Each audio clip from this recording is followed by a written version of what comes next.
بسم الله الرحمن الرحيم. السلام عليكم ورحمة الله وبركاته. Good morning, everyone. This is Rima Al-Ali, again an engineer in the remote sensing department at Mohammed bin Rashid Space Center. Good morning to all of you and welcome back to our ESGRS series.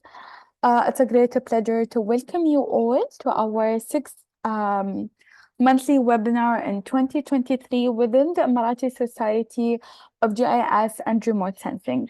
For the rest of the audience who are not members in our society and the first timers, this society is an initiative by Mohammed bin Rashid Space Center to enrich the geoscience and remote sensing activities and research across all the UAE and beyond.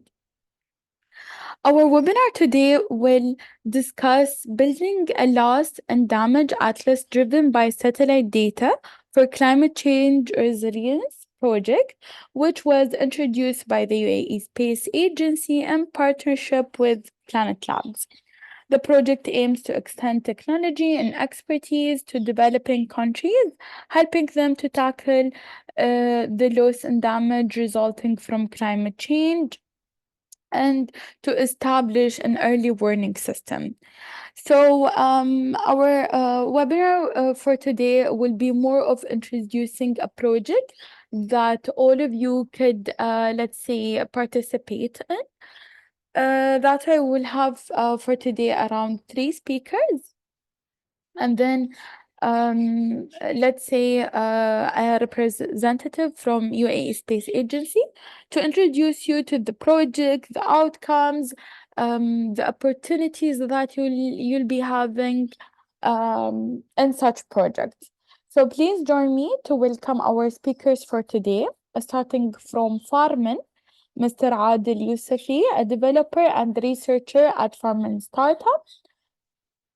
Mr. Adel is Yes, hello everyone. hello everyone. So I'll be introducing the rest of the speakers and we will proceed. So as I mentioned, Mr. Adel is a developer and a researcher with expertise in advanced technologies, AI, and software development, focused on creating innovative solutions and enhancing the system efficiency.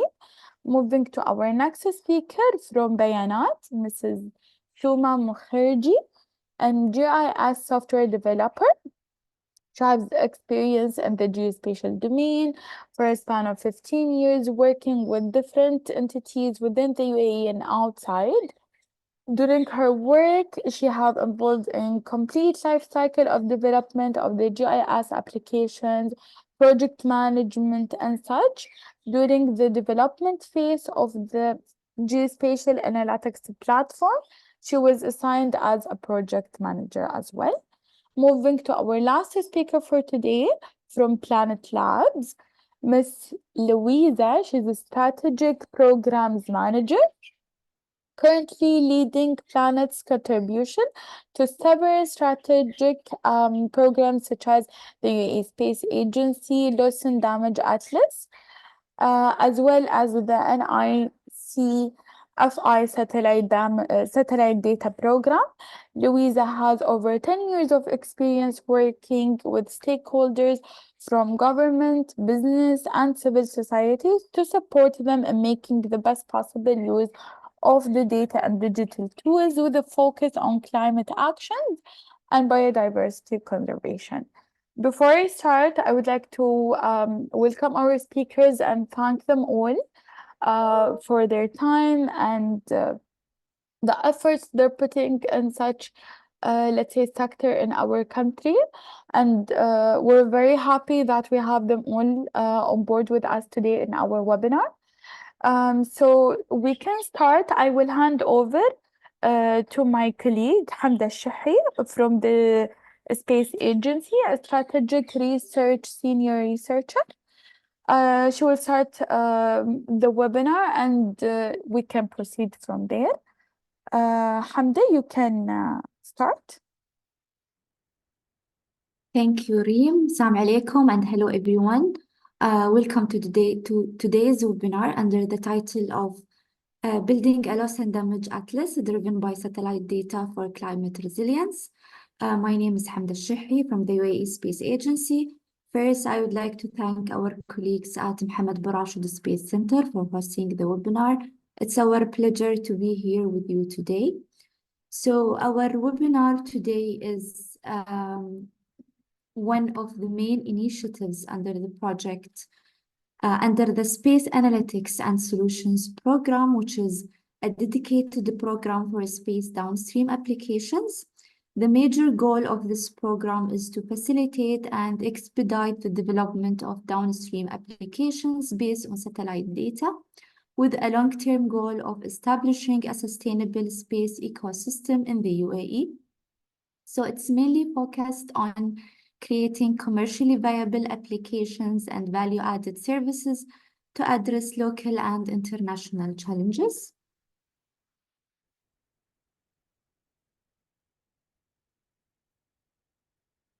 The program has different themes. So we started the first cycle of the program with themes that are mainly focused on climate change, environment monitoring, food security, and of course, the theme of our today's webinar, loss and damage. The plan for the future themes of the upcoming cycle of SAS, which will be launched very soon, inshallah, will address two main themes that are air quality and infrastructure. So for loss and damage theme, I will start with providing you with an introduction about the project and the partnership we have with Planet and the different local entities in the UAE. And then participants from the first phase of the project will present their developed case studies on the Maldives. This will be followed by a presentation from our colleague Luisa from Planet Labs to showcase the opportunity in terms of what you can get out of satellite data and Planet platform. So we started this project with a partnership with the Planet Labs to launch a loss and damage atlas for climate resilience, which is mainly focused on extending technology and expertise to developing countries for managing climate-induced loss and damage, and to improve the availability and accessibility of early warning systems for countries that are mostly impacted by climate change. Now I'm gonna play this video, but I'm not sure if you can hear any sound. Disasters to force climate migration. Yes, voice is clear. These countries can start to map impacted populations and quantify risk and damage to their assets. They can monitor food supplies, respond to disasters, and advocate for climate finance. That is why the UAE Space Agency, in partnership with Planet, is building a loss and damage atlas, an early warning system for the world's most climate vulnerable countries. We've already started this ambitious atlas with a pilot for a select small island state that is at the forefront of climate change impacts. This first recipient country will receive access to critical data, empowered to take part in building the solution.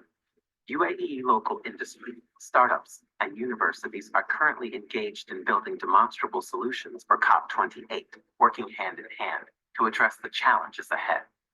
This is just the beginning. This act of data diplomacy is critical to our future, and with it, the UAE is looking to further drive the global journey towards sustainability.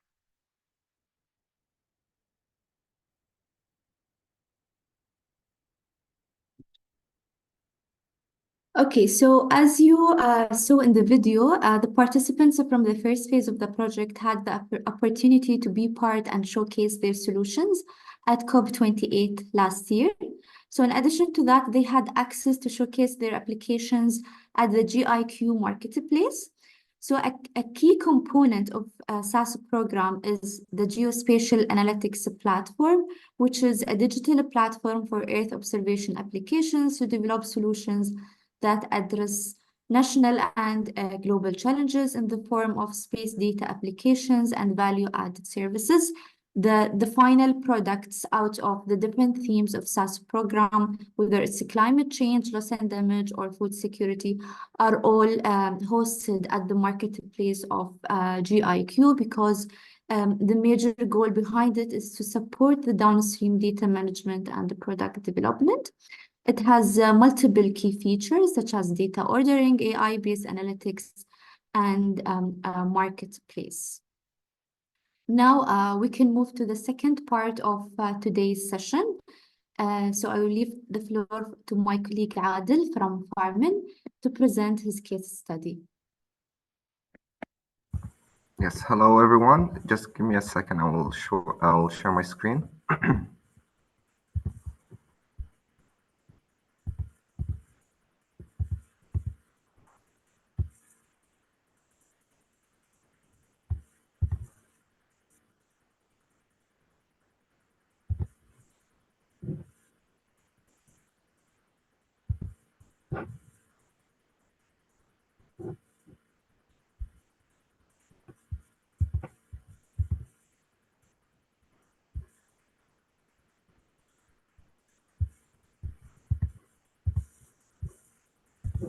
Can you see my screen?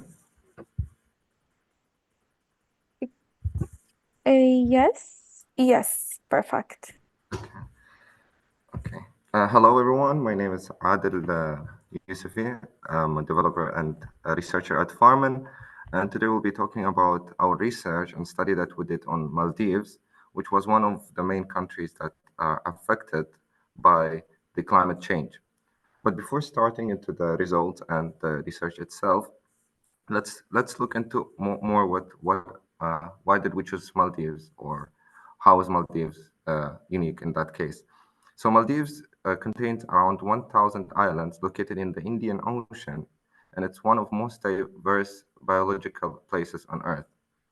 And it's really affected by climate change since the elevations of most of the islands are really low. As you can see on the right side, you can see the number of islands are located there and how most of them, basically look as water. And we use Maldives and Mali, and specifically in this case, to identify the changes in the sea level. So let's move to the next slide and read more about that.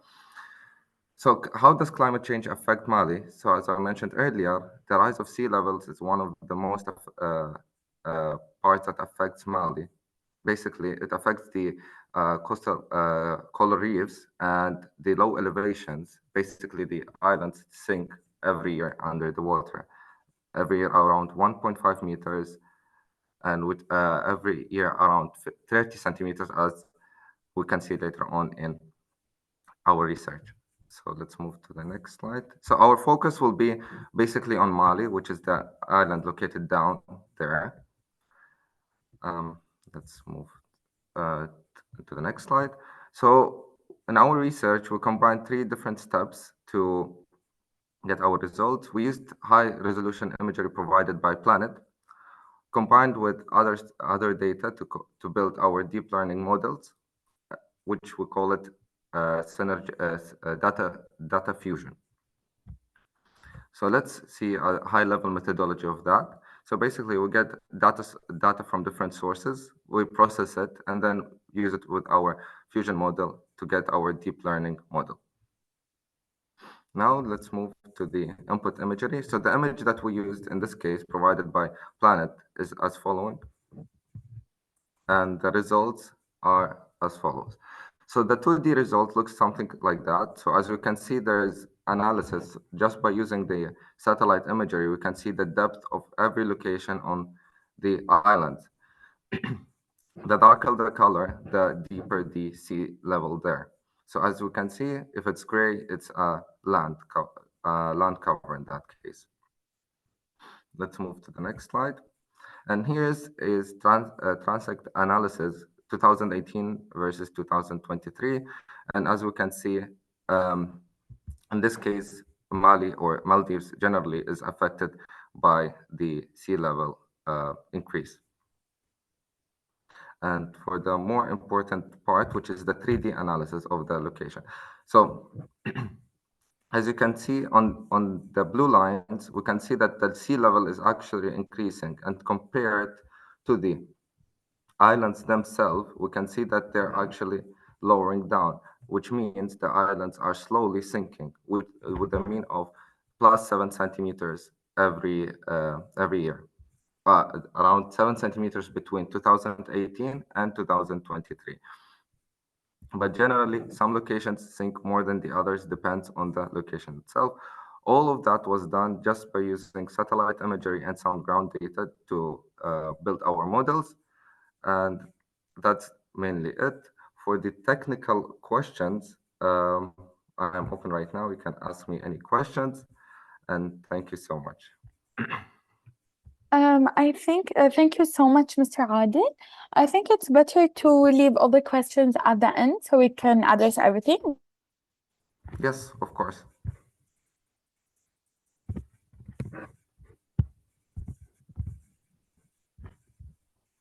I think we can proceed with Ms. Soma.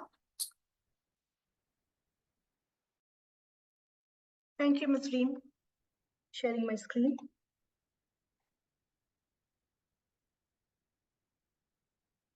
I hope you can see my screen. Yes, we can see it. Perfect. Great. Thank you so much for having me. So this is basically regarding the loss and damage atlas for climate resilience using the planet data in GIQ platform. So going to the introduction of this particular project, this project was basically a UAE government transformational project. And this particular project was developed between, it was basically a PPP agreement, that is a public-private agreement, and between UAE Space Agency and Bayanat. So UAE Space Agency gave us the sponsorship, and Bayanat basically developed all the tools. They were in-house tools, and they were built using the open source platform.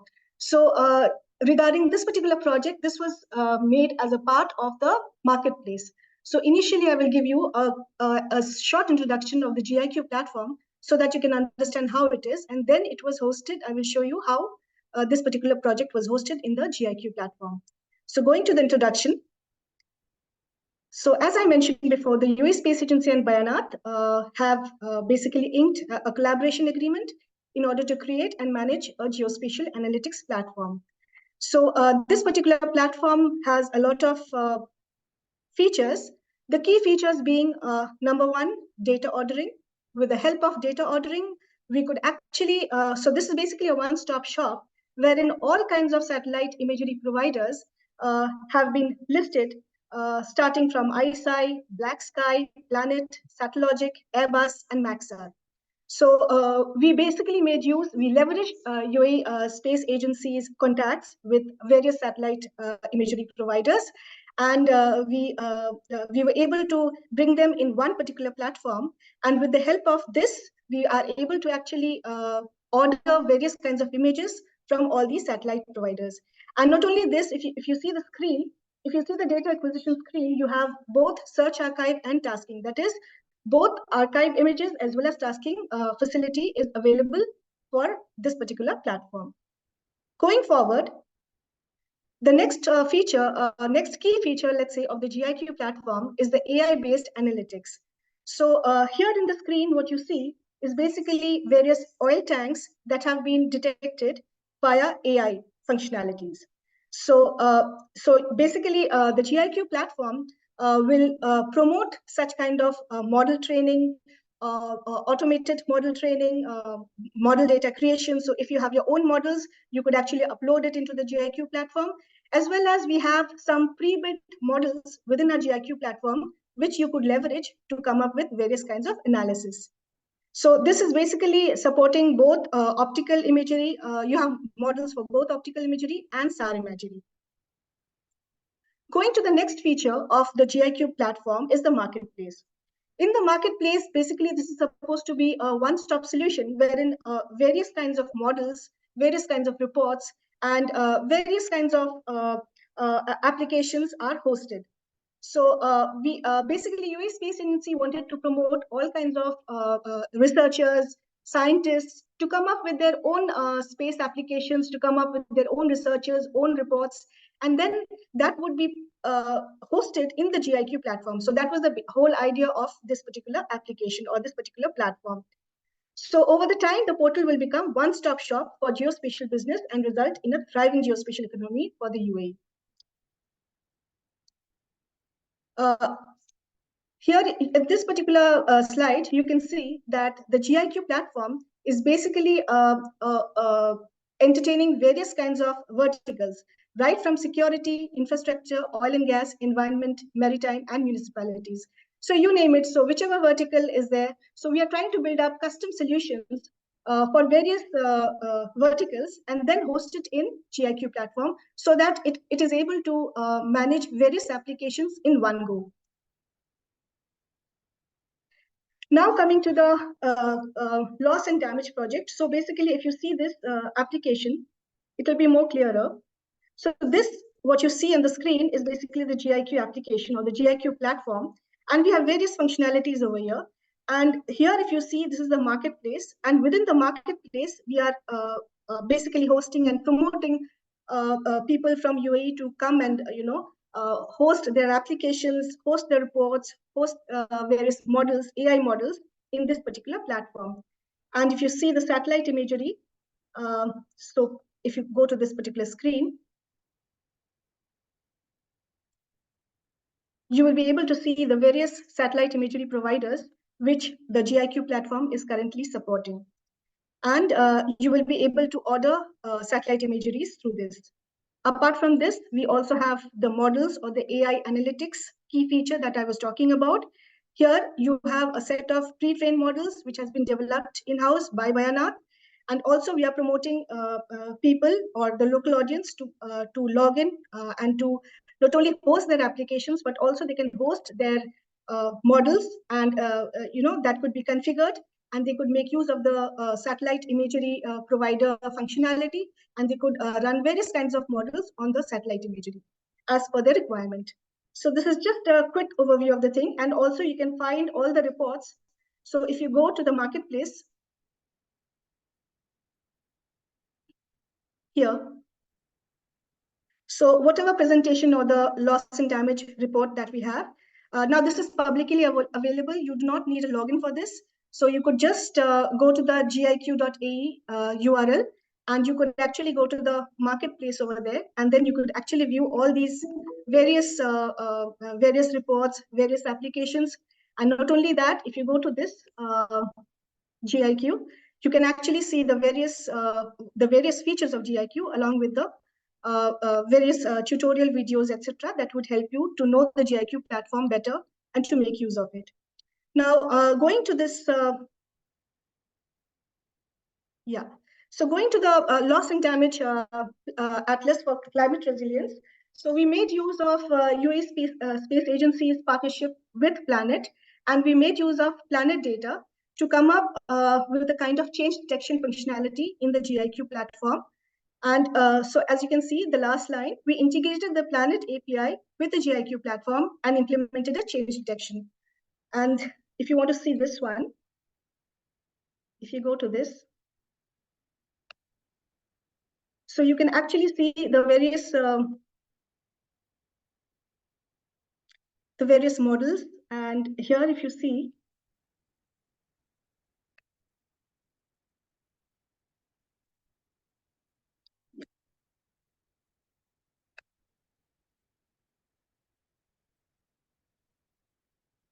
so these were the two images that had been acquired from the Planet using our inbuilt satellite imagery functionality. We ordered these images, we hosted them in our GIQ platform, and then we made this tool or this AI analytic tool called the optical change detection. And with the help of this particular tool, you need to provide the input and the output, and you will be able to see the results. So the results you can see is here.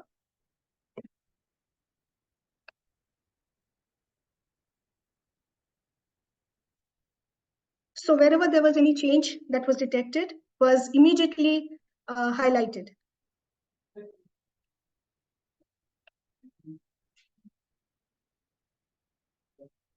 Going to the next slide, just wanted to let you know that we made use of the UNET architecture for developing the model.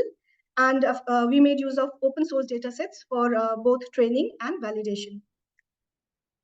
We made use of the ordering platform of GIQ, wherein we ordered the Planet data for specific dates.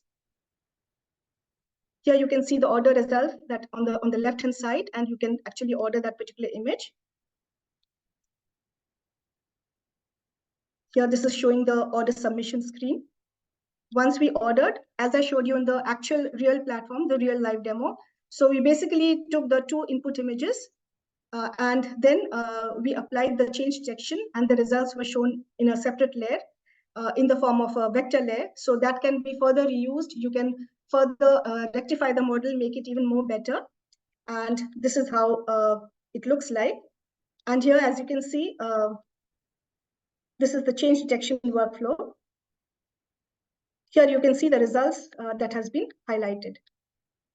So basically what we are covering is, we are covering the classes that has been covered as a part of change detection would be like the ground surfaces, the buildings, the roads, water, and green areas.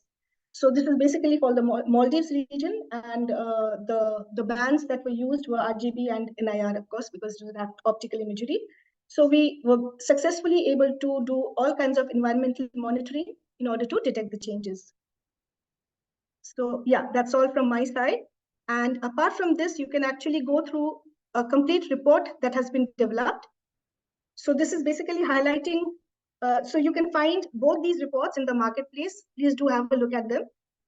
And in this also, it is basically talking about the various, the classes that has been covered as a part of change detection. So you can actually see the before image, after image, and how this ground surface has developed. Which was detected making use of our in-house tool, that is the optical detection tool. Here, of course, you can see like we made use of the bands that I spoke about, and the planet, we made use of the planet imagery, and we made use of the Maldives area. Maldives area was basically the AOI for us, and we took it for about 5 years imagery time span for training and validation purposes. We have also listed down the methodology that we followed for the change detection, development of the change detection model, right from the pre-processing, the tiling, and of course, applying the model, combining the result, and the post-processing. Here you can see very clearly the various results that was obtained, that is the before and the after. You can see that there are some, changes in the ground surfaces that has been detected in the yellow, and the building changes is detected in red. So like this, you're actually able to find out the various detection. Some more examples on the same. Here you can see the ground surfaces have come as a part of difference. Yeah, so that's all from my side. Highlighting the various examples of loss and damage project Atlas. This was basically a 2-month project that was a part of the GIQ platform. So yeah, that's all from my side. Thank you. Thank you so much, Ms. Thank you. Soma. We will proceed with our last speaker for today, Ms. Luisa. You may start ahead with sharing your screen. Hello, everyone. Good morning. Good morning. I'm very glad my sound is working. I had a little bit of computer No problems worry. this morning. It's totally fine, no problem. Okay, let me see if I can share. Oops. Do you see my presenter view? Or do you see the slide? Sorry. Yes. Okay, perfect. Is it in So- the display mode? I'm not sure. It's like a website. Oh, okay. Sorry. Maybe it's not. Let me try again. Sometimes with Google and Zoom, it's a bit confusing. Here.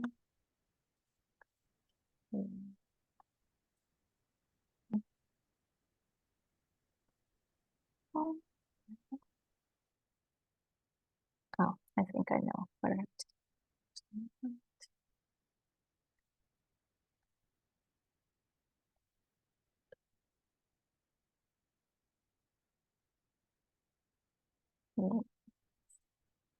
Okay, so you should see the browser, but mostly it's the slides, correct? Yeah. Okay, No problem. perfect. Okay, so hi everyone. Good morning.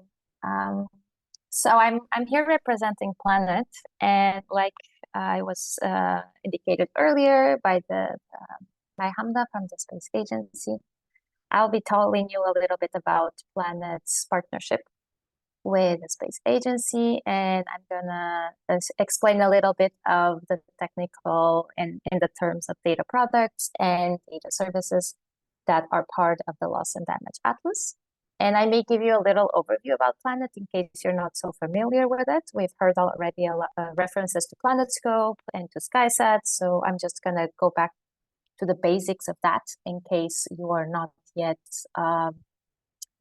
as familiar with the topics as some of the speakers earlier. So Planet is the commercial satellite imagery provider that has a mission that's to image the world every day and to make global change visible, accessible, and actionable. Planet is a public benefit corporation, and in practice, this means that we have quite a few partnerships in which we help either governments or NGOs or even commercial entities to really advance humanity towards a more sustainable, secure, and prosperous world by bringing satellite data to help illuminate environmental and social change. And this is the fundamental underlying motivation behind the Loss and Damage Atlas, and that's why we're really happy to have engaged in this partnership with the UAE Space Agency.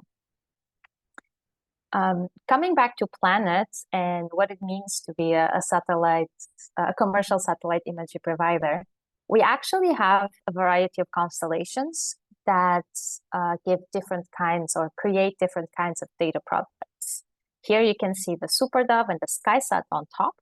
SuperDove constellation is it's a set of about 200 satellites currently in orbit that are continuously capturing data. And they are at 8-band optical imagery, and the spatial resolution is 3 to 5 meters depending on where you are in the globe. SkySat is a more traditional tasking constellation.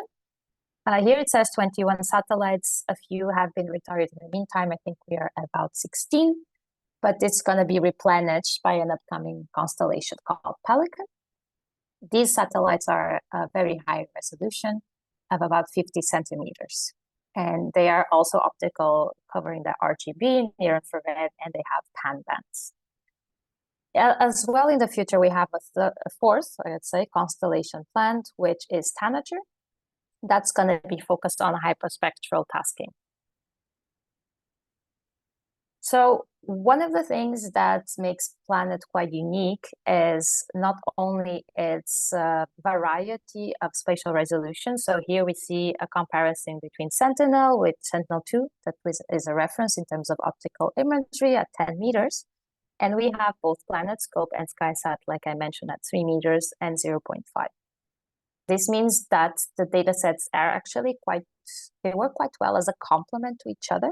And if you work in combination, you can really take the best advantage of coverage, like geographic coverage, temporal coverage, and be able to do a combination of high-level visualization and very detailed fine analysis that could be very cost-effective and really help you manage your resources. And these are a lot of the new approaches that Planet is kind of bringing into the market, being able to combine high and very high resolution together to better serve your different workflows. Another aspect that's quite innovative about Planet is its temporal resolution. So like I said, PlanetScope satellites are continuously imaging the Earth, which means that we have a lot of images being produced every day, and sometimes over the same location, depending on how the distribution of the constellation is at the moment. Here we have an example of Sentinel-2 from April 2021, and this is just to give you a comparison in terms of how much data is being captured. As you can see throughout this month in particular, we have maybe about 6 to 7 images that are useful because they don't have a high cloud cover.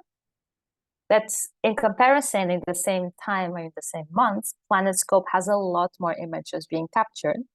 And from the sheer amount of imagery, with the cloud cover being a bit unforeseeable, as we know, it means that we have better odds of getting good images collected that are useful and usable. So what does this mean in terms of statistics and numbers? And I'm really happy I have this slide to share with you because these numbers are so large that I have really a personal difficulty in comprehending them and memorizing them. So in terms of daily capture, Planet has about 30 terabytes every day, which corresponds to over 200 million square kilometers.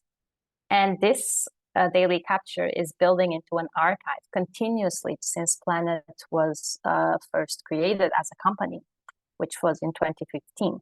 So by now we have more than 50 petabytes of data in our catalog.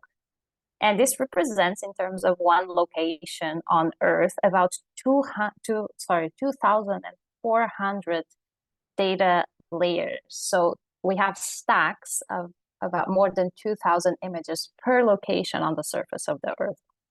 So in a sense, our catalog is really allowing for time series analysis, for example, and really in-depth historical detail assessment of a location on Earth. And this is one of the quite interesting possibilities of approaches that Planet can bring to the remote sensing community. So kind of to summarize in terms of how we see the business and the different functionality of the satellites playing together. So we have the ability to capture data through monitoring, so constantly visualizing data from the land surface and combining that with tasking. We can enhance these data sets by creating base maps where we collate the best images possible to make comprehensive mosaics over a location in a certain period of time, and a really in-depth archive of data over a certain location. And additionally, Planet has been growing into a direction of data analysis and into insights provisioning. So we have a few analytic feeds, and we have also what we call planetary variables, which are intermediary or even final data products that take remote sensing data and already create some derivative outcomes that allow us to move towards insights. So going back to the loss and damage atlas as it was initially presented, I just want to contextualize it again in terms of the Planet's data products and services. And one of the things then when the loss and damage atlas was conceptualized that was really a goal is to bring value. So like Ms. Hamda said, we really want to support local communities or governments or a region to be able to take ownership of using data for their benefit to answer their questions and really prioritize their needs. And we know that this is not only this is not made only of data, but it really requires technical information and skills. It requires a creation of insights based on this raw data, and all the way to really considering the end user needs. So we see this project as a pyramid that really builds on data, but is serving a large community of end users that in its essence or in its the most important of which are the vulnerable communities, for example, in the Maldives, which are subject to really pressing impacts from climate change. So the loss and damage atlas really wants to bring insights. And here are some examples of what we were trying, or some of the, let's say, headline examples that were aimed at being accomplished. So things like shoreline change and disaster response, having information in data streams for resilience building, and this could be related to damage quantification following a natural disaster. So for example, what was just presented from Bionaut, having the ability to do this quick and very frequent change detection could be fundamental to unlock this kind of analysis. And additionally, and at the moment, we're having also a big focus on also loss and damage related, but with a focus on biodiversity and ecosystems. So we're also looking into, can we create at scale maps of above and below water ecosystems that could then, using change detection, be used to quantify losses or to understand where resilience can be built or is missing with regards to how natural systems like coral reefs and mangroves can protect local communities from extreme weather events. And to support that, the data products and services that are included in this, in the Loss and Damage Atlas, are actually the majority of Planet products. So the Planet Scope, like I mentioned, all the archive over the Maldives is accessible. We also have SkySat, so the capability of having archive and tasking over the region for very high resolution data, which will allow for this very detailed analysis. In a territory like the Maldives, where the features are actually of a small size, this kind of data set could be fundamentally necessary to be able to produce relevant insights. Because if we think of the global products that exist at the moment, so Landsat at 30 meters, and even Sentinel at 10, we see an atoll that has a really small size, and the coral reef is like a small, thin fringe around it. Maybe those kind of data products are not, they are not granular enough to be able to let us know how the features actually are there without having to go into an in situ campaign. So having access to this very high resolution data could be mean a big difference in terms of resource management. Together with that, there's also the availability to access space maps over the region, and this could already be surface reflectance, which means that there's their analysis ready, together with some analytics feeds, and here is mostly change detection in terms of built environment, as well as planetary variables, and that would cover things like land surface temperature, soil water moisture, and vegetation-related insights. As we know that sometimes having access to the data is not enough, and each provider has really different technical characteristics, both in terms of the data set itself, but how to access it, for example, through APIs. This program also includes professional services, which from Planet side means that you would have access to technical staff and teams to help answer questions in terms of domain expertise, but also in terms of the IT components of how to access data most effectively. Just to recap, the Maldives is a territory, so this covers actually the full extent of the territory. And excuse me. Oh, yes. And here I just wanted to give you a little overview of how this could look like. So this is a shot. It's an image of a planet called Scene over the Maldives. So you can have a sense of how this looks like when you would load an image in your browser.